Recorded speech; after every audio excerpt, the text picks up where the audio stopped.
Hey, good morning, friends. Jeff from Bygone here.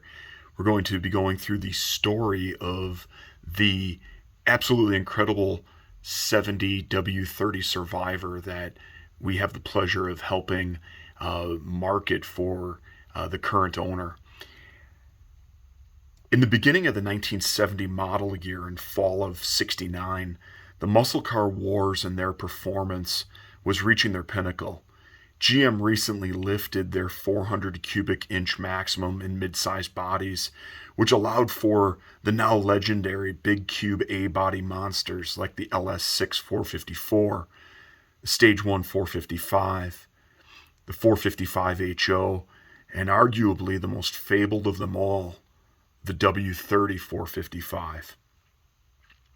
With a fun marketing campaign with characters like Dr. Oldsmobile, it didn't take long for word to hit the street about the fire-breathing 442 known as the W-30. For a young racing enthusiast like Bob Cable, Oldsmobile's new W-30 442 was just what the doctor ordered. In 1968, Bob's father wrapped up the sale of his Cable Olds dealership to Virginal Motors in Rhinelander, Wisconsin. Located across the street from each other, selling to Virginal was the logical choice to keep all the GM brands under one roof in town. Part of the sale included an agreement that members of the Cable family could purchase cars from Virginal at cost. Growing up at an Oldsmobile dealership, Bob was very aware of the mighty 455 now powering the 442 for 1970. In September 1969, Bob stopped down to Virginal Motors to place his order for the new 442. In addition to the 442 option, Bob inquired about the W-30 option he'd read about. At $321, or about $2,500 today, Bob knew the option was far more valuable than the vastly underrated 5 additional horsepower in the brochure. The salesman said that the W-30 was indeed available, and their meeting continued with Bob further customizing his 442 exactly the way he wanted it, including special order nugget gold paint. Notice the 2 dashes where the paint color is on the cowl tag, which signifies a special order color. He also added black interior, the 4-speed close ratio Muncie 21 transmission, a 391 anti-spin rear end. Bob didn't want power steering, so there's no power steering on the car. A bench seat for the ladies, and power windows. As an avid animal lover, Bob wanted his dogs to be able to ride along and have him be able to buzz the windows down for his dog. Notice that Bob didn't order gauges, as he liked mounting his own for greater accuracy. It's also interesting that Bob received a small credit for wanting a bench seat, as bucket seats were standard equipment in the 442. There's something incredibly cool about seeing that bench seat with the Hurst shifter mounted up on that transmission tunnel. In early November, Bob got the call that his 442 arrived. He and his wife took delivery together and celebrated with some photos with the car at the dealership. Once home, Bob got to work ordering go-fast goodies from JCPenney. By April 1970, his W-30 was track-bound, with a set of slicks on aftermarket Keystone wheels, headers, traction bars, intake, a Holley 3-barrel carb that Bob always enjoyed, add-on gauge cluster, which is still under the dash, and Bob's preferred Stewart Warner tack with its imprint still residing on the left side of the dash. Some of Bob's favorite tracks included international raceways in Kaukauna, Wisconsin, and amber green dragways in Eau Claire, Wisconsin. Prior to ordering his W-30, Bob raced a 57 Oldsmobile, as well as a 66 442, and Bob was a phenomenal shifter. Bob says his 66 was quite a car, but his W-30 was in another league. Right out of the gate, Bob started breaking records with the 70. The stacks of perfectly preserved time slips document its legacy well, and the mighty W machine regularly dipped into the 12s with just the day 2 bolt-ons mentioned earlier. One jaw-dropping slip from Amber Green shows a 1225 ET at 112 miles an hour, and Bob swears that the 70 also ran a 1208 there. This is incredible, just absolutely incredible. Nothing pays homage to the engineers at Oldsmobile like moving a 4,000-pound car 1,320 feet in just over 12 seconds flat. Even 52 years later, there aren't many new vehicles in any price range that run 12-second quarter miles. What makes these quarter-mile passes even more historically incredible is that Bob captured many of his runs on film, the very film that you're watching as I read. In his free time, Bob enjoyed goofing around with his Super 8 camera and thought it'd be fun to have his wife and friends take video of the W-30 on race day. He even added a temporary dash mount for in-car footage while he raced. How freaking cool. At the time, Bob was just capturing memories with close friends and filming some of those record-breaking runs. In hindsight, though, what we have is possibly the most thorough vintage video collection of a non-sponsored race car known to exist. With the help of Bob, the current owner had the Super 8 films cleaned and edited into a 30-minute DVD, further cementing the Nugget Gold W-30's place in muscle car lore. Lastly, when you're looking through the documentation photos, please take a look at the photo of the driver's side A-pillar with the worn paint from the guys pushing the W-30 at the track. This, my friends, is what owning a Survivor is all about. After approximately 3 seasons of record-breaking track duty, Bob felt he'd taken the 442 as far as it would go in nearly stock form, and the decision was made to race a different car. Whether at the track or on a Saturday night pizza and beer run, his potent W-30 442 only lost a few races and is still well known throughout northern Wisconsin. The powerful W machine was treated to a champion's retirement in Bob's garage in the Wisconsin North Woods, but still called upon to work occasionally. Bob installed a set of highway gears in the rear as well as trailer hitch. When his truck wasn't available, so Bob sometimes used the 70 W-30 to tow his 66 442 to the local track. Like many cars that get driven, there have been a couple bruises along the way as well. Take a look at the photo showing a police report from March 1973 where the W-30 was involved in a minor accident in Milwaukee. The car was rear-ended at a stoplight, requiring a new rear bumper, some quarter panel, and deck lid repair. By the early 2000s, mileage on the W-30 had reached the upper 50,000s. Bob points out that the car was flat-towed to the track on weekends, possibly making actual running and driving mileage on the car much lower than what the odometer actually states. By 2006, Bob wasn't driving the Olds much anymore, and a close friend in Wisconsin kept bugging him about selling the 442. After much thought, Bob thought the car was going to a good home and a deal was struck. It's important to note that just the owner's manual in the glove box was included with the sale of the car. Sadly, within a short period of time, Bob's close friend saw dollar signs and decided to sell the W-30 for a hefty profit. Likely wanting to decrease the chance of anyone ever contacting Bob and finding out the ridiculously low sum he paid for the car, the Protecto plate, that includes, of course, Bob's name and address for the car, mysteriously disappeared prior to the sale.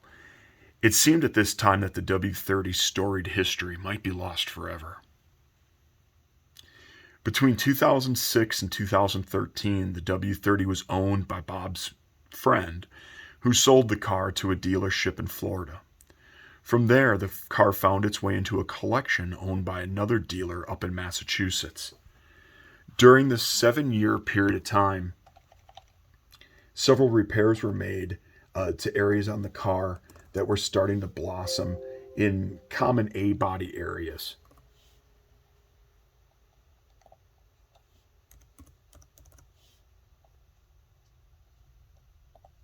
Here we go, back in business. um,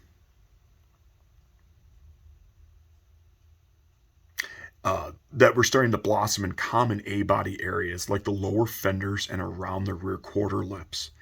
It appears that the work performed at this time was below the factory side stripes, as faint mask lines can be seen on the two front fenders, just below where the stripe goes up over the wheel well. The W-27 rear axle cover was also added during this period, and is not original to the car.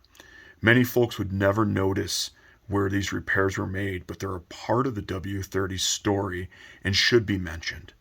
We've tried to include photos at multiple angles and heights to show these areas, while also showing off how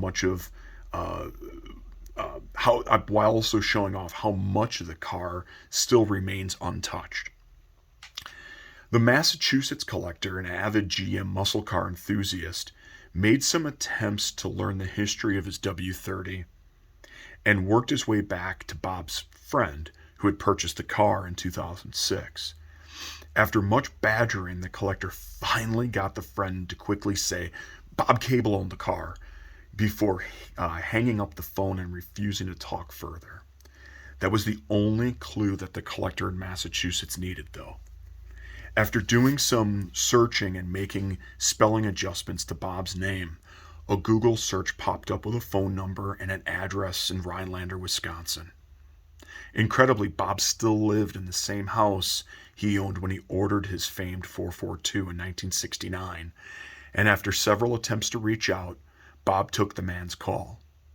Over time, Bob opened up a bit and shared the story of the purchase of his car with the collector over in Massachusetts. The two remained friendly, and Bob felt better knowing the car was being well cared for. Fast forward to 2013, when the current owner in Milwaukee, Wisconsin, saw a W-30, 70 W-30 for sale in Massachusetts. Also a lifelong Oldsmobile collector and excellent restorer, his memory recalled seeing that Survivor for sale years earlier in Florida, too. This time, though, the seller had additional information in the description about the W machine being from Wisconsin. Struck by a low mileage Survivor W-30 being from his home state, the current owner inquired. After a bit of deliberation, there were no home state discounts on the price this time. The decision was made to bring this incredibly special 442 back home to Wisconsin. The current owner, really a caretaker, immediately knew that this car was special. Most notably, even low mileage cars from Wisconsin don't have undercarriages this clean. He knew that the car had to be loved since day one to stay this nice. After several phone calls went unreturned, Bob finally caved and also took this phone call. There was an immediate connection between Bob and Jason. They both loved Oldsmobiles, so that part was easy. However, the two connected with a love of the Wisconsin North Woods, as well as an appreciation for history. As their conversations grew, a friendship developed, and Bob really started to open up. Soon, Jason discovered that Bob still had all of his dealership documentation for the W-30 tucked away in a scrapbook, photos of the car when it was new, as well as at the track, and then Bob set in and a bunch of old videos of the car on those Super 8 reels. In the current caretaker's words, and in Paul Harvey fashion, let's let Jason tell the rest of this story. When I met Bob about 9 years ago, I learned he was a scrapbooker. So I was able to check out the original window sticker, original sales invoice, and many receipts, such as where the Olds was undercoated at the dealer for $25. Bob had all his trophies won with the W-30 hanging up on his wall. The car was still a part of him. I was able to make his day by bringing the car up to him for a drive, and a short video of that ride is linked below. Since then, I've been able to share Bob's story with Hemmings Muscle Machines, feature the car at the invite-only Muscle Car and Corvette National show in Chicago, and trailer the car up north to Bob's part of the world for the annual Northwoods Car Show each year.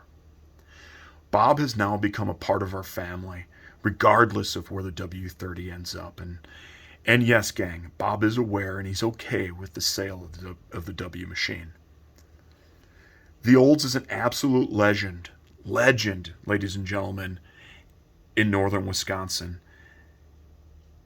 If I drive it around, people always ask, is that Bob's car? It starts right up, drives, shifts, and does everything it should as it did back in 1970. Everything on the car still works as it should, and even the power windows still work flawlessly. One unique thing about the W-30 is that the driver's side valve cover has a Canadian decal. For those who don't know, the Canadian cars received a decal on the valve cover, and Bob tells me that it was there since day one. My thought, because it's in the northern sales zone, is that perhaps the car received that decal. Anyways, it's old and authentic, and it's been with the car since day one, and it's another one of those dealer anomalies that we continue to read about. I've restored a number of 442s with an eye on how the factory did things. One reason I love Survivor cars is because I see the inconsistencies and imperfections from the factory. Notice the photos of how crooked the original stripes are on this car. In fact, the passenger side rear quarter panel has absolutely the worst factory set of stripes I've ever seen. Remember, gang, that these stripes were quickly applied with a stencil and in many short segments. Remember that the car was moving down an assembly line, so this had to be done quickly by the painter. Early photos of the 442 show that the stripes have been that way since day one, and it's great having this type of documentation. The great part about this car is that it's virtually unrestored. The engine block has never been removed from the car. It retains its original transmission, its original carburetor. The original rear is in the car, but due to traction bars being welded on, the code is unavailable. The 442 still has its famous 4-speed only cam lobe and hasn't lost a beat in performance.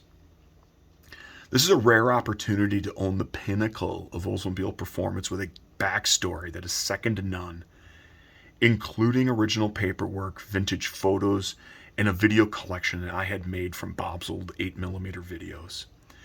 Who would have thought to take a video recorder and place it on the dash of a 74 4.2? It's a wild ride I've had with this very special Olds, and if a new caretaker is found, I will consider it not so much a loss, but rather a gain of a friendship that will stick with me forever. The bottom line, gang, this W-30 time capsule starts right up, runs, accelerates, and shifts like a 63-mile car should. The drivetrain is its born-with assembly line engine, transmission, and rear. The alternator has been replaced at some point, and according to the receipts, it looks like Bob had issues with the original alternator early in the car's life. To the best of our knowledge, all the other important W-30 specific components are intact and original to the car, and please see the documentation photos for many of these pieces. I love this part.